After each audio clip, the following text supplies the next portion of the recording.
Berbicara tentang kuliah, ada banyak banget hal yang udah aku pelajarin selama 4 semester ini. Bukan materi akademisnya, tapi lebih ke pembelajaran gimana caranya gue fokus untuk kuliah selama kuliah daring. Jujur untuk overview aja, gue adalah orang yang termasuk menyesal karena telah melakukan cukup banyak kesalahan selama gue kuliah. Gue itu berasal dari keluarga yang cukup academic oriented ya. Kayak ya pokoknya kakak gue tuh berprestasi banget dan emang gue dan kakak gue dari semasa SD sampai SMA itu termasuk yang alhamdulillah punya bakat di bidang akademis. Dan once gue masuk ke jurusan, ini adalah jurusan yang sebenarnya nggak gue kepengenin. Jadi ini jurusan pilihan kedua gue saat SBM, di mana itu adalah jalur masuk gue. Jadi gue tuh tetap nggak bisa move on dari jurusan pertama gue. Dan itu adalah awal masalah yang gue buat saat gue kuliah. Jadi semester pertama yang harusnya gampang banget buat dapet IPK 4, gue dapat IPK 3,5, which is itu ambang kumlot. Nggak kumlot sih, itu kumlot tuh harusnya 3,51.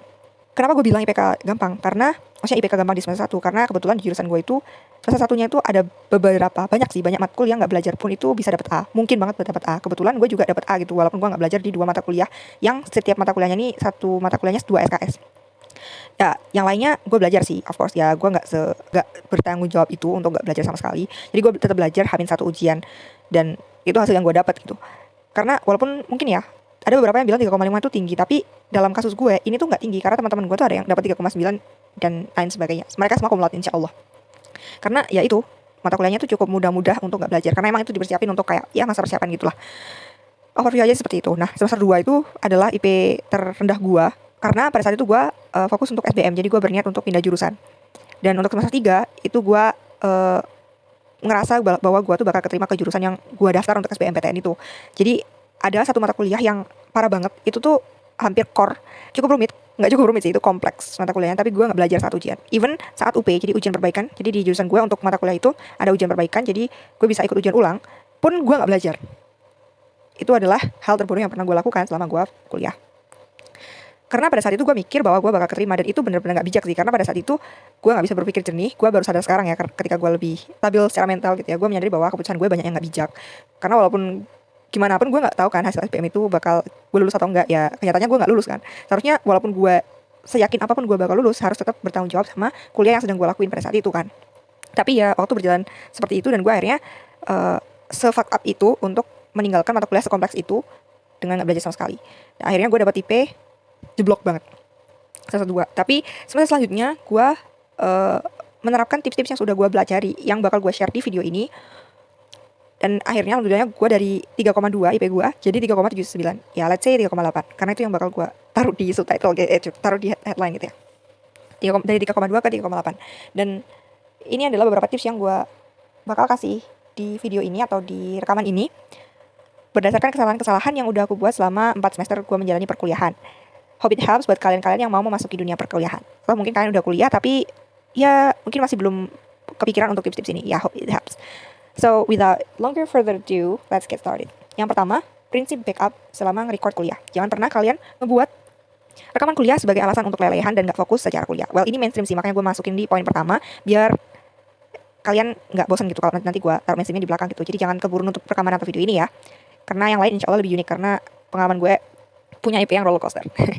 Jadi yang pertama adalah prinsip backup record ini, lebih baik kalian bikin konsep kuliah yang direkam itu bukan untuk kalian akses secara full di lain kesempatan, tetapi lebih ke backupan ketika kalian mengalami missing link saat kuliah. Jadi gue bisa meyakinkan kalian lebih dari 90% bahwa setiap pertemuan, setiap perkuliahan kalian pasti akan menemukan kesempatan di mana kalian tidak paham sama apa yang dosen kalian ngomongin, atau ada definisi-definisi yang belum kalian belum kalian pahami. Jadi kalian butuh waktu untuk memahami itu.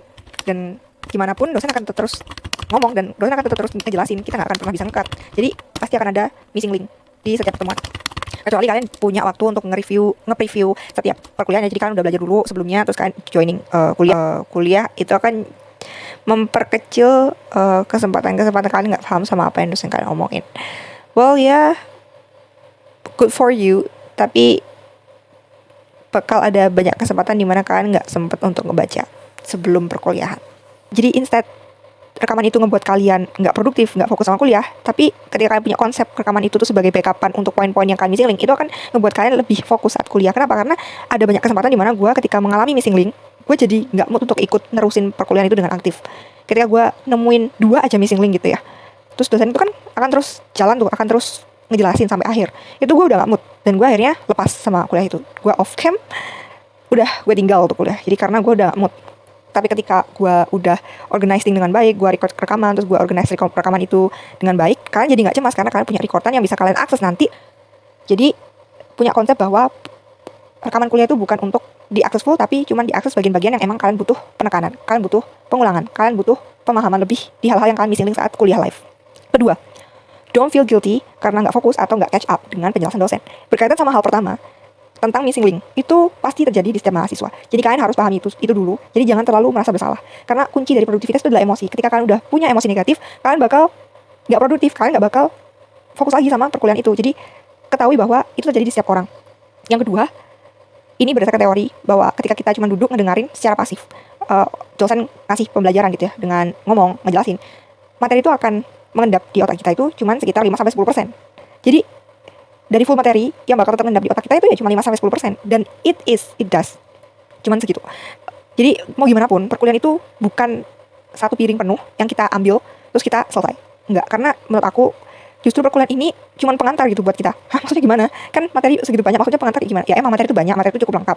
Cuma ketika perkuliahan, dosen itu cenderung untuk menjelaskan kalimat-kalimat atau apa ya, poin-poin dari hal yang perlu untuk kita pelajari sendiri di luar dengan literasi sendiri, cari-cari referensi sendiri. Jadi contoh kecilnya, kayak misal, kalau kita nggak pernah belajar tentang biologi, kita nggak akan pernah tahu bahwa yang namanya sinaps itu, kalimat sinaps itu eksis di dunia ini. Kalau kita nggak pernah belajar kimia, kita nggak akan pernah tahu kalimat polimer itu eksis di dunia ini. Ketika kita belajar hal itu, mau nggak mau kita terpapar oleh kalimat itu, dan mau nggak mau kita akhirnya mencari makna dan konsep, maksudnya arti dari sintesis itu apa sih, arti dari kalimat itu apa sih. Jadi akhirnya kita mencari kan, itu kita tetap belajar sendiri gitu. Jadi jangan pernah mengharapkan bahwa kuliah itu adalah satu porsi yang udah kalian siap pakai untuk kerja gitu. Sama sekali nggak, kan pada akhirnya tetap harus belajar sendiri. Jadi karena gini, pada saat semester gue itu gue pernah mikir bahwa apa sih, kenapa gue harus dijelasin sama materi ini yang kalaupun gue belajar sendiri pun gue juga bisa. Tapi ternyata semakin kesini gue semakin sadar bahwa nggak bisa, karena ada hal yang perlu batasan orang ahli untuk menentukan, kayak kurikulum, silabus, materi, apa aja yang harus dipelajari untuk menjadi kompeten dalam hal ini, dalam hal ini. Dan batasan-batasan itu yang nggak bisa gue dapetin secara mandiri. Tapi ketika gue udah mendapatkan batasan itu, which is pengantar konsep filosofi, gue jadi bisa belajar untuk yang deskripsi ke bawahnya. Gue bisa belajar sendiri dari situ. Jadi pada saat gue SMA, konsep gue mikir itu ya, apalagi perkuliahan gue tuh jurusan profesi ya, jadi ya hampir sama kayak sekolah gitu. Jadi gue mikirnya bahwa ya apa yang gue dapetin sama kuliah ini yang bisa gue dapat untuk kerja, gue gak perlu belajar sendiri. Tapi ketika di awal semester gue jadi marah, dalam artian apa sih, gue tuh bisa belajar sendiri kalau kayak gini. Tapi semakin kesini, semakin tua semester gue semakin paham bahwa itu tadi, batasan-batasan itu yang penting, penentuan-penentuan yang perlu pemantauan dari si ahli itu yang penting gitu. Nggak cuma terima dulang apa yang dosen ngomongin gitu. Ditambah lagi perkataan dosen pun tuh nggak bisa kita percaya 100%. Dalam artinya bukan gue menghina instansi gue atau menghina dosen gue ya, bukan. Ya udah banyak yang ngomong ini sih, kayak kita sebagai mahasiswa itu emang dilatih untuk skeptis ya, nggak boleh segampang itu untuk bertanya, untuk mempercayai perkataan siapapun, even itu dosen kita sendiri atau bahkan profesor pun, karena pada dasarnya mereka juga manusia, mereka ahli. Ada namanya hierarchy of evidence, dan perkataan seorang ahli di sini bisa dosen, bisa profesis apa gitu ya, atau profesor, itu kan expert di bidangnya, itu adalah piramida paling bawah, which is evidence yang paling nggak valid dalam hierarchy of evidence itu. Yang paling valid adalah systematic review, yaitu kumpulan-kumpulan dari berbagai macam penelitian. Kalian tahu satu penelitian aja tuh sampelnya ada banyak. Jadi kita perlu untuk literasi kita yang bertanggung jawab untuk memutuskan suatu konsep dari suatu hal untuk dimasukkan ke dalam otak kita. Jangan apa yang dikatain sama orang, walaupun itu dosen kita sendiri atau ahli dalam bidang itu sendiri, ngomong kita langsung 100% percaya tanpa ada sikap skeptis dalam proses menerima informasi itu gitu. Nggak usah terlalu merasa bersalah kalau kalian nggak fokus atau nggak catch up sama perkuliahan, karena pada dasarnya kalian akan belajar sendiri sih. Jadi kalau nggak catch up dalam kuliah itu ya nggak apa-apa, tapi bukan berarti ini menjadi alasan kalian untuk nggak attending kelas in full ya, karena ini adalah core videonya sih. Kita bikin tips buat kalian untuk fokus kuliah gitu, untuk lebih efektif dan hemat energi sih. Kalau kalian cuman attending kelas kayak 3 jam cuman buat ngisi absensi, itu tuh kalian dosa banget, gila. Kayak 3 jam kalian tuh udah boros energi, boros waktu, boros tenaga, boros internet, laptop kalian di charge, listrik, nggak ramah lingkungan lagi. Pokoknya kalau dipikir banyak dalam, ya intinya seperti itu lah ya. Jadi tetap fokus kuliah. Ketiga, kelola emosi dengan melatih mindfulness dan kejelasan visi serta target serta goals. Ya gimana itu? Jadi menurut aku sih, banyak literasi yang ngomong, dan aku juga membuktikan itu di diriku sendiri dan pengalaman selama semester kuliah, bahwa kunci produktivitas itu adalah emosi. Kelola emosi. Kalau kita nggak mood, mau sebagus apapun pekerjaan yang mau kita lakuin itu bakal nggak maksimal, bakal nggak fokus, gampang terdistraksi, dan akhirnya nggak jadi. Kita lebih prefer untuk mengakses hal-hal yang memberikan kita kebahagiaan sementara, term happiness. Jadi kelola emosi itu penting, itu kuncinya sih. Makanya untuk menghindari perasaan negatif, untuk menghindari kecemasan, menghindari negative thinking, menghindari overthinking, yang akhirnya ngebuat kita untuk nggak mindfulness, nggak sadar sama apa yang sedang kita lakukan pada saat itu. melatih emosi itu kalian bisa lakukan dengan melatih kesadaran atau mindfulness kalian. Ketika kalian kuliah online, ya kalian sadari apa yang sedang kalian lakukan itu adalah kuliah online. Ada dalam satu room itu ada dosen kalian lagi ngejelasin dengan share screen PPT-nya, ada teman-teman kalian yang juga sama-sama lagi kuliah. Kalian di rumah kalian menggunakan internet kalian, menge-charge, kalian duduk di kursi kalian lagi belajar. Dan pentingnya kalian punya target dan visi yang jelas.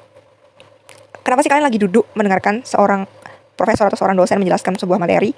Apa sih tujuan kalian melakukan hal itu? Oh, kalian lagi kuliah. Apa sih tujuan kalian kuliah itu?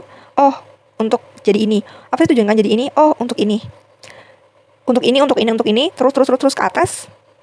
Visi utama goals kehidupan kalian apa? Itu pasti akan ada rootnya kayak gitu, kayak ada kerangkanya. Dan yang tahu itu kalian sendiri. Dan gak mungkin gue kasih contoh kehidupan gue karena itu privacy. Tapi yang gak privacy, yang bisa gue spill adalah visi utama, yang ini juga visi setiap orang yang beragama Islam terutama, adalah gue pengen masuk surga. Nah, gue pengen masuk surga itu adalah goals gue kan. Itu berdasarkan keimanan gue yang gue yakini. Di breakdown lagi dengan apa yang gue lakukan di dunia, di sisa hidup gue ke depannya. Dari sekarang sampai gue mati. Itu gue mau lakuin apa sampai gue bisa dapat tujuan, gue bisa diterima di surganya Allah gitu. Dengan menjadi sosok yang seperti apa, dengan rangkaian yang seperti apa. Nah, itu gue breakdown kan, gue mau ini. Nah, ini gue breakdown lagi gimana cara dapat ini itu. Gue breakdown lagi. Persyaratannya salah satunya adalah salah satu persyaratannya adalah dengan menempuh pendidikan ini. Dan akhirnya gue sekarang lagi duduk ngedengerin orang lagi ngomong materi ini. Gue lagi kuliah online. Dan di kegiatan yang kita lakuin itu, kita ada target. Jadi kita harus stay on track. Seperti gue nih jelas IP gue semester 5 ini gue pengen IP-nya 4, which is setiap mata kuliah harus A. Nah, setiap mata kuliah harus A ini breakdown lagi harus kayak gimana. Gue udah bagi filenya, gue udah bagi catatannya, gue udah belum udah sih. Gue lagi on proses bikin jadwal spaced repetition-nya, jadwal belajarnya, bahkan sampai gue breakdown berapa menit gue belajar biasanya. Setiap materi berapa slides, terus berapa poin. Itu sampai gue breakdown cerita itu, which is organizing. Jadi target kita tuh harus jelas. Jadi biar kita itu punya, secara tidak sadar dalam diri kita itu ada batasan. Dan itu yang paling ampuh buat meminimalisir distraksi. Karena banyak nih ya tips-tips yang beredar di sosial media. Mereka bilang kalau distraksi itu kayak misalnya HP nih ya, kita buang aja HP-nya gitu, kayak taruh di ruangan lain dan lain sebagainya. Menurut aku tuh gak efek di diri aku. Tapi ketika gue punya visi yang jelas, dua nih, ketika gue emosinya stabil dan visi gue jelas, target gue jelas, spesifik, gue tahu mau itu targetnya, itu walaupun HP, dalam hal ini HP adalah distraksi, walaupun HP ini ada di depan mata gue, tapi ketika gue ada kuliah, gue tetap bisa fokus untuk kuliah. HP mau berdering segimana pun juga, gue gak nyentuh sama sekali HP itu ketika gue masih ingat tertanam dengan baik targetnya spesifik di otak gue. Jadi itu lebih signifikan pengaruhnya dibanding ngeletakin HP jauh dari ini gue gitu, jauh dari jangkauan gue ditaruh di ruang lain, kayak dikunci di laci terus kuncinya dibuang, kayak itu nggak terlalu ngefek. Sama halnya sama kayak tips ini nih, kayak setting mejanya biar lebih rapi, terus kalian dandan, kalian dress up dengan baik, terus kalian memposisikan kayak lagi real time gitu, kayak kalian berpakaian dengan resmi gitu. Mungkin itu berpengaruh, tapi sedikit gitu. Lebih berpengaruh ketika gue lebih punya 2 poin ini, mentally stabil sama punya visi target yang jelas. Itu way more significant to change my life. Dalam hal ini gue bisa dengan mudah untuk fokus kuliah ketika gue punya 2 hal ini. Lanjut ke tips selanjutnya adalah organize. Sempat gue bahas juga ya di poin sebelumnya. Organize dalam hal files, karena kalau daring banyak yang nggak pakai notes kertas ya. Catatannya tuh nggak pakai kertas lagi gitu. Gue personally pakai PowerPoint di notesnya, di kolom notesnya. Jadi kalau kalian buka PowerPoint, kalian atur tampilan standar di setiap slide itu pasti bawahnya ada notes kan. Dan gue catat perkataan dosen yang nggak ada di slide di notes itu. Ya, diketik. Jadi it's way more efficient menurut gue selama 4 semester gue kuliah ini, itu lebih efisien untuk ngetik aja dibanding gue nulis di kertas, karena tulisan gue jelek. Terus gue gak suka aja gitu kalau ada coretan atau ada tip X, kalau gue salah ngomong atau mungkin dosennya salah ngomong kan harus dibenerin tuh. Nah itu gue gak suka aja gitu. Jadi gue cara gue taking notesnya seperti itu. Dan penting bagi gue untuk mengorganize file. Jadi PPT yang gue dapat, karena dosen gue tuh nggak ngasih PPT dulu terus baru kuliah, jadi ngasih PPT-nya tuh nanti gitu. Jadi akhirnya gue dan teman-teman gue itu pakai PPT cutting gitu untuk belajar sebelum perkuliahan.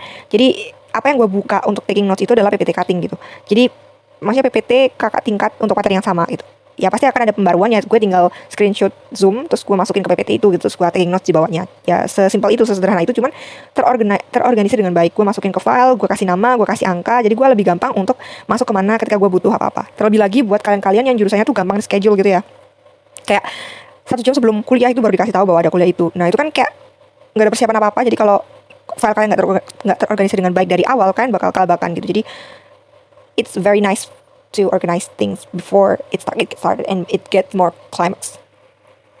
Complex. Apa aja yang perlu diorganisir? Pertama, library kalian ya, folder manager kalian itu, aku bahas laptop ya karena kebanyakan kan pakai laptop nih. File folder kalian itu dikasih nama, mata kuliahnya apa, SKS-nya apa, silabusnya apa aja, terus jadwalnya dan lain sebagainya itu kalian kasih nama, terus pokoknya segampang itulah kalian kalau mau akses gitu.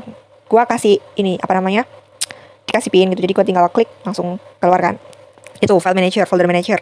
Yang kedua, bookmark, karena kita nggak lepas dari Chrome ya, website Chrome, terus Aula dan lain sebagainya, terus link Zoom. Nah itu kita kasih bookmark di Chrome aja gitu, dan kita organize bookmarknya dengan baik gitu, karena kan kehidupan kita nggak cuma kuliah doang ya, ada bisnis, ada organisasi, ada banyak lah ya, dan pasti kita nge-bookmark banyak hal, banyak website, dan itu akan sangat-sangat efisien ketika kita bisa nge-organize bookmark itu. Jadi dari folder-folder taruh di atas web, taruh di atas Chrome, jadi ketika kita buka web itu tinggal klik-klik langsung ketemu gitu, tanpa harus ngebuka istilahnya kayak sosial media, sumber informasi itu, scroll chatnya masih lama kan.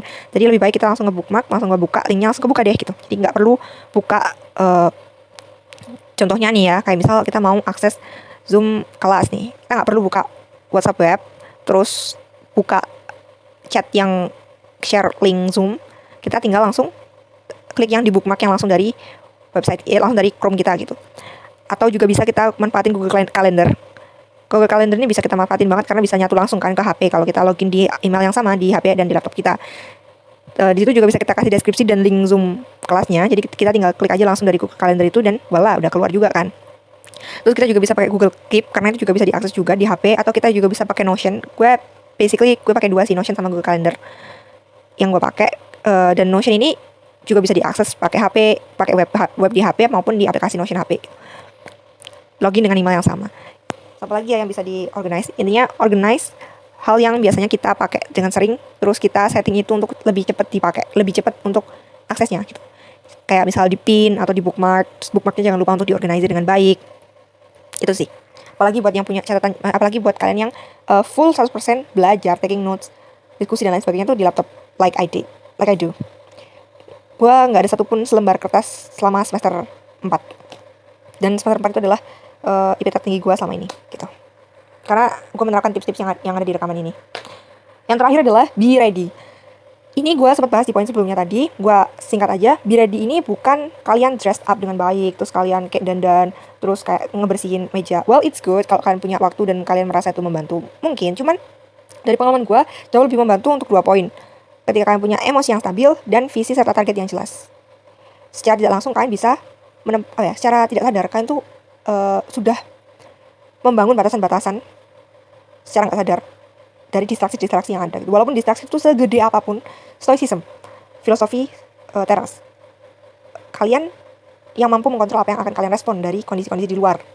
Jadi walaupun HP sebagai distraksi itu ada di depan mata, tapi ketika kalian udah, di otak kalian tuh udah ada visi dan target yang jelas, kemudian mood kalian itu bisa stabil, yang bisa dilatih dengan mindfulness dengan baik gitu ya, kalian nggak akan pernah nyentuh HP itu ketika kalian nggak membutuhkan HP, dan kalian nggak akan pernah ngebuka distraksi sosial media yang lain yang nggak seharusnya kalian buka pada saat kuliah online.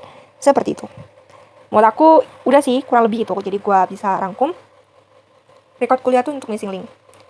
Jangan terlalu ngerasa buruk kalau nggak fokus sama perkuliahan atau nggak catch up dengan perkuliahan karena mahasiswa mengalami hal itu. Kelola emosi dengan melatih mindfulness. Organizing things yang sering kalian pakai ketika kuliah. Contohnya adalah file manager, bookmark, Google Calendar, Notion, dan lain sebagainya. Kelima, be ready secara mental, emosi, visi, dan tetapkan target. Sehingga kalian bisa mampu secara tidak sadar menerapkan batasan-batasan untuk mencegah distraksi selama kalian kuliah online. Segitu dulu dari aku, semoga bermanfaat buat kalian semua. Kalau kalian bisa sharing-sharing, boleh banget. Thank you. Assalamualaikum warahmatullahi wabarakatuh. Semoga bermanfaat.